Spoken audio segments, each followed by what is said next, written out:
ನಾಳೆ ಮೋದಿ 3.0 ಬಜೆಟ್ ನಿರ್ಮಲಾ ರೊಕ್ಕ ಲೆಕ್ಕದತ್ತ ದೇಶದ ಜನತೆಯ ಚಿತ್ತ.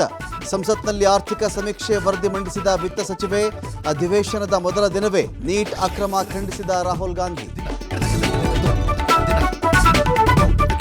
ದರ್ಶನ್ಗೆ ಇನ್ನೂ 3 ದಿನ ಜೈಲೂಟವೇ ಗತಿ. ಮನೆಯೂಟ ಕೇಳಿರುವ ದರ್ಶನ್ ಅರ್ಜಿಯ ತೀರ್ಪು ಕಾಯ್ದಿರಿಸಿದ ನ್ಯಾಯಾಲಯ. ಸುದೀರ್ಘ ವಾದ ಪ್ರತಿವಾದ ಆಲಿಸಿದ ಬಳಿಕ ಜುಲೈ 25ಕ್ಕೆ ಆದೇಶ ಕಾಯ್ದಿರಿಸಿದ ನ್ಯಾಯಾಧೀಶರು. ಜೈಲಿನಲ್ಲಿರುವ ಜೆಡಿಎಸ್ ಎಂಎಲ್ಸಿ ಸೂರಜ್ ರೇವಣ್ಣಗೆ ಕೊನೆಗೂ ಡಬಲ್ ರಿಲೀಫ್. 2 ಅಸಹಜ ಲೈಂಗಿಕ ದೌರ್ಜನ್ಯ ಪ್ರಕರಣಗಳಲ್ಲಿ ಜಾಮೀನು.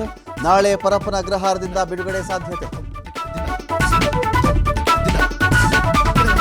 ವಾಲ್ಮೀಕಿ ನಿಗಮ ಹಗರಣದಲ್ಲಿ ಮಾಜಿ ಸಚಿವ ನಾಗೇಂದ್ರ ಜೈಲು ಪಾಲು.